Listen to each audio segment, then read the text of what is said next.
But as you asked, three reasons: sense of security, बिल्कुल बिल्कुल सही। sense of ownership, and the most important, sense of emotional belonging. वाह, A small house of own rather than a palace on a rent. छोटा हो पर अपना हो। कोई एक प्रॉपर स्ट्रेटेजी, कोई एक प्लानिंग आप बता सकते हो कि किस तरह आगे प्रोसीड किया जाए प्रैक्टिकली? अपने होम टाउन में उनको अच्छे ऑप्शंस मिल जाते हैं जो उनके पॉकेट में फिट आ रहे हैं। Give that property on a rent, तो उससे जो रेंट आएगा उससे आपका ईएमआई का प्रेशर थोड़ा सा कम हो जाएगा। उस पर्टिकुलर इन्वेस्टमेंट से you can at least upgrade yourself in a metro city.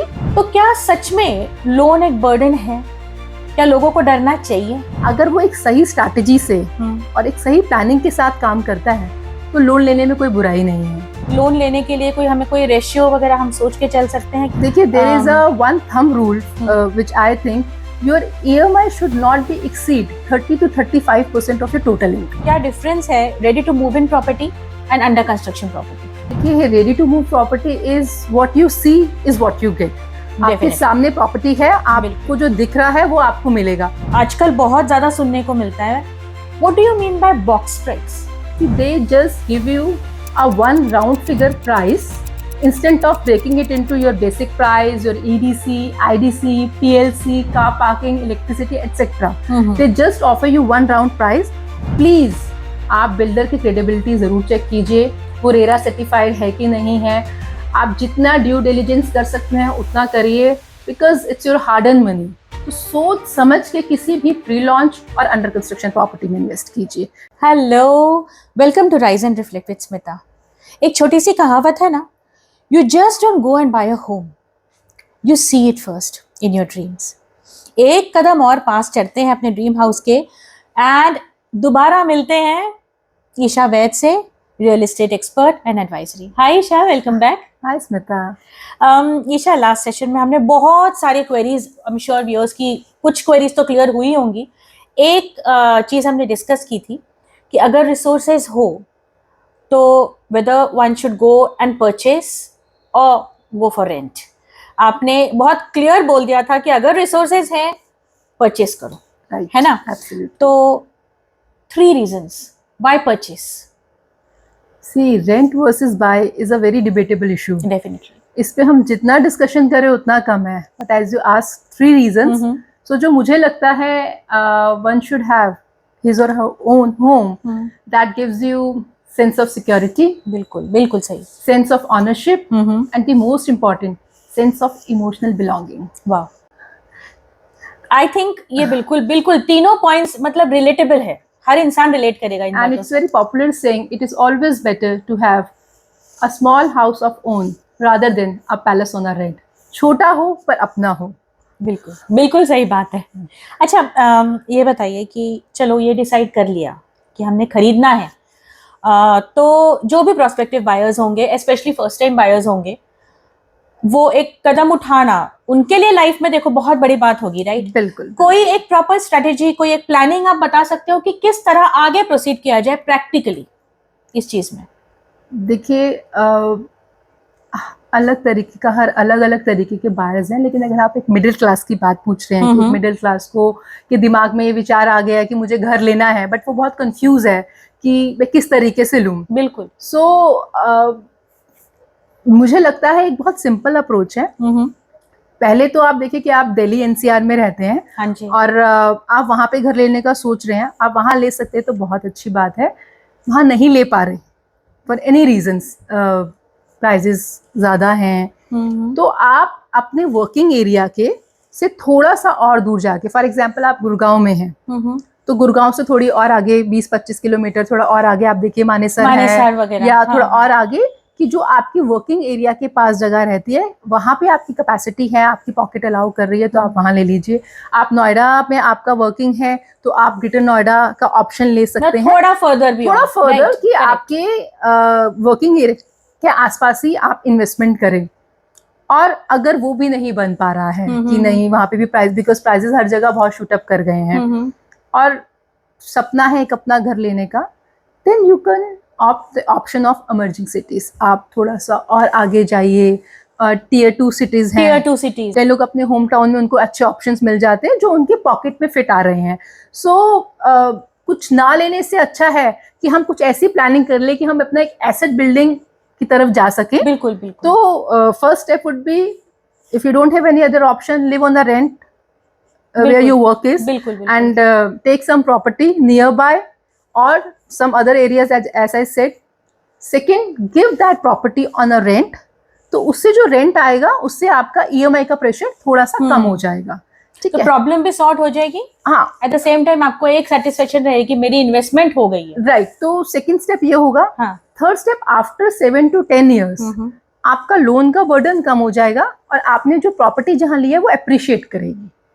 ठीक है, so after certain time what you will realise is कि बहुत बड़ा नहीं लेकिन आपने एक एसेट बिल्डअप कर लिया है। और मतलब we have to take in a positive mode कि एक टाइम आएगा कि उस पर्टिकुलर इन्वेस्टमेंट से you can at least upgrade your self in a metro city, और in a very positive situation you can buy your own home in your very practical advice Isha, बहुत। तो आपको एक स्ट्रैटेजी से काम करना पड़ेगा।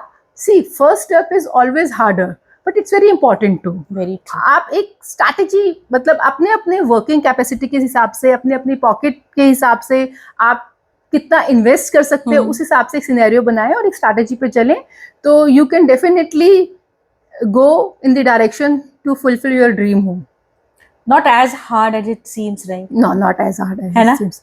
अच्छा ईशा, एक बात बताइए, एक वर्ड है लोन, जो बहुत बहुत स्कैरी लगता है for the layman. It's very scary, specially middle class के लिए। ऑब्वियसली उनको ये लगता है ईएमआई भरनी पड़ेंगी, पता नहीं कैसे होगा।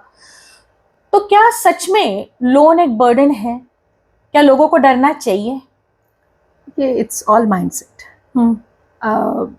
ऑफ कोर्स मिडिल क्लास को बहुत सारी चीजें सोचनी पड़ती हैं, बिल्कुल, बट अगर वो एक सही स्ट्रैटेजी से और एक सही प्लानिंग के साथ काम करता है तो लोन लेने में कोई बुराई नहीं है। देखिए, आप रेंट पे रह रहे हैं, rent is an expense and EMI builds wealth, but you have to opt a proper strategy for that. आप एक अगर प्लानिंग करते हैं कि मैं अपनी पेइंग कैपेसिटी के हिसाब से इतना लोन ले सकता हूँ, इतनी ईएमआई कंफर्टेबली भर सकता हूँ, so definitely you should go for a home loan and आप उसको लेकर अपना घर जरूर लीजिए। मतलब उसको लेने में कोई बुराई नहीं है अगर आप सही स्ट्रैटेजी से काम क्या करते हैं। मतलब लोन लेने के लिए कोई हमें कोई रेशियो वगैरह हम सोच के चल सकते हैं कि इतना ईएमआई या इतना इनकम के हिसाब से कुछ? देखिए, there is a one thumb rule which I think your EMI should not be exceed 30 to 35% of your total income. Okay, आप कैलकुलेट कर लीजिए whether you are in a job और अ बिजनेस, आपकी जो भी टोटल इनकम है उसके 35% तक ही आपकी ईएमआई होनी चाहिए। Point to be noted, because it's a long term expense. आपको देखना है, आपको अपने और एक्सपेंस भी देखने हैं, द नंबर ऑफ थिंग्स। तो होम लोन का टेन्योर यूजुअली लंबा होता है। आप उतने टाइम तक उतनी ही ईएमआई रखें जो आप देने में कंफर्टेबल हो। वो एक important, very very valuable thumb rule, very valuable. So अच्छा ईशा, लोन्स का अपार्ट फ्रॉम द फैक्ट कि ऑफ कोर्स हम लोगों को प्रॉपर्टी लेने के लिए लोन चाहिए, और भी कोई बेनिफिट होगा? Yes, there is some tax benefits as well, like according section 80C and I think 24B, which gives you like rebate on your taxable income, okay, on your principal according to 80C, and 24B आपके interest पे आपको rebate देता है। Okay, मतलब अगर हम थोड़ा सा स्मार्टली इस चीज के बारे में करते हैं तो एक बेनिफिट ही है rather than being a burden, right? Home loan का अगर आप रेट ऑफ इंटरेस्ट देखते हैं, हाँ जी, which is comparison to other loans like your personal loan, credit card loans, so rate of interest is lower than other loans. low है। Yes. Okay. अच्छा, एक और जो बहुत मेरे ख्याल से व्यूअर्स के लिए रहेगा कि if you actually come and decide कि हाँ मुझे परचेस करना है, तो व्हाट वुड बी बेटर, या दोनों में डिफरेंस पहले आप मुझे ये बताओ, क्या डिफरेंस है ready to move in property and under construction property? एक तो आप मुझे डिफरेंस भी बताइए, दूसरा प्रोज एंड कॉन्स भी बताइए, लोगों को थोड़ा क्लियर हो जाए। देखिए, ready to move property is what you see is what you get. आपके सामने प्रॉपर्टी है, आपको जो दिख रहा है वो आपको मिलेगा। वो जिस कंडीशन में बना हुआ है, जितना अच्छा बना हुआ है, उसके अंदर का क्या इंटीरियर्स है, क्या बिल्डर आपको दे रहा है, आपके सामने है। So that is a first thing. और ये एक अच्छी बात है, आपको समझ में आ रहा है तो आप लीजिए, नहीं समझ में आ रहा है तो you can go for the other option. Second thing, ready to move का एक पॉजिटिव पॉइंट ये है कि अगर आप कहीं बाहर से आए और आपको प्रॉपर्टी लेनी है और आपको अच्छी प्रॉपर्टी मिल रही है तो आपका एक रेंट का एक्सपेंस कम होता है, आप शिफ्ट Correct. कर जाते हैं Yes. उसके अंदर, ठीक है।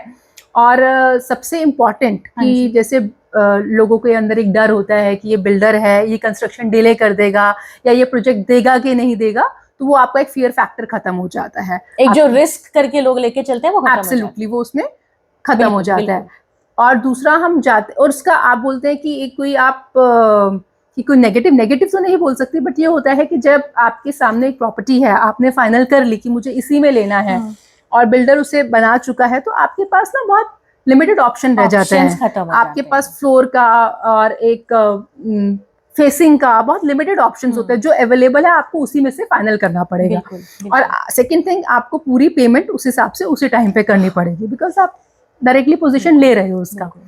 अब हम आते हैं अंडर कंस्ट्रक्शन की तरफ। अंडर कंस्ट्रक्शन में आपको पेमेंट की फैसिलिटी मिल जाती है। आप किसी भी प्रोजेक्ट को लेते हो, नॉर्मली बिल्डर उसमें 3 साल तक का आपसे टाइम लेता है कि मैं 3 साल में आपको पोजीशन दूंगा, so you get a flexibility to pay that amount. तो आप अपना प्लान करके आराम से ले सकते हो। सेकेंड उसका पॉजिटिव है, आपको ऑप्शंस मिल जाते हैं।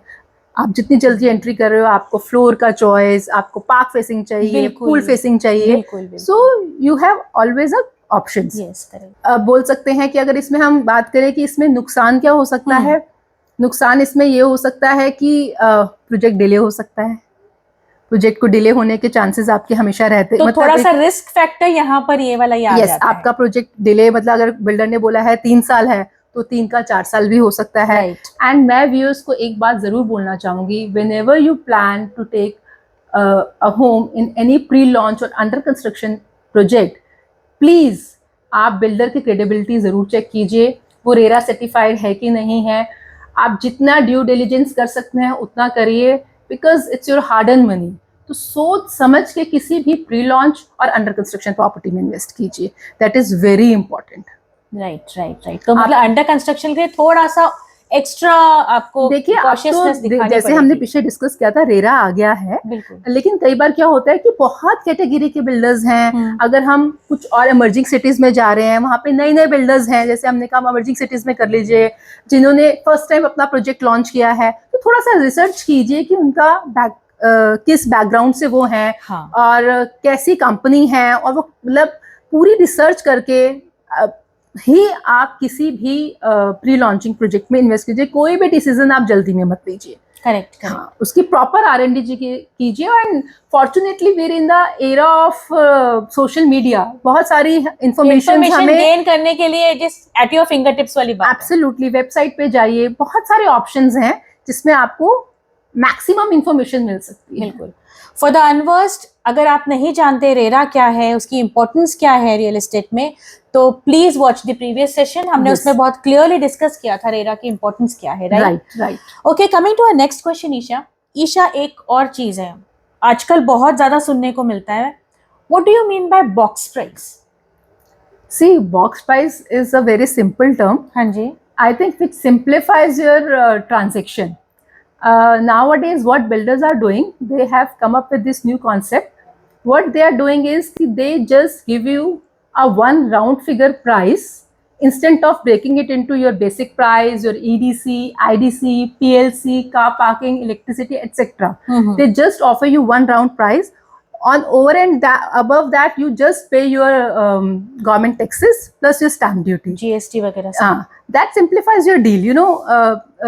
मतलब ब्रेकअप नहीं करना पड़ता, सारा एक कंबाइंड लमसम की तरह। Yes, so which simplifies your deal. मतलब there is lot of transparency, like कि there is no hidden and extra charges beyond this price. अच्छा, so ये बिल्डर के पॉइंट ऑफ व्यू से भी और कस्टमर के पॉइंट ऑफ व्यू से ना। हाँ, अभी कुछ 1-1.5 साल से आया है। अच्छा है ना, मतलब कोई उसमें लूप होल्स नहीं है, इजी भी हो जाता कि है। आपने इतना, जैसे मैंने बताया BSP, वो आपको डिफरेंशिएट करने की जरूरत ही नहीं है। आपको सिंपल एक राउंड फिगर का प्राइस मिल गया, सिंपलीफाई हो जाता है। It simplifies and bring transparency in the deal as well. Great information ये। अच्छा Isha, last but not the least, कोई precious advice for the viewers? According to Louis Glickman, the best investment on the earth is earth, but only when done smartly. Please, before taking any property, उसकी legality check कीजिए, do proper due diligence, verify the builder, do जितनी research आप कर सकते हैं उतनी research कीजिए, because it's your hard and money. Invest in something which brings prosperity and happiness to you and your family in future. Thank you. Great Isha, thank you so much. Alright viewers, आज का session यहाँ तक, but this is just the beginning as we always say, right. अगले सेशन में हम discuss करेंगे, ईशा आपके साथ डिस्कस करना चाहेंगे, आपके एक्सपर्ट व्यूज ओपिनियंस हम जानना चाहेंगे about what to choose, individual property या आजकल इतनी सारी स्कीम्स आ रही हैं, which one would be better, दोनों के pros and cons, community living की importance, and much more to come, guys. So thank you so much for being with us. Hope to see you soon. Signing off. Thanks, Isha. Thanks, Gita. See you.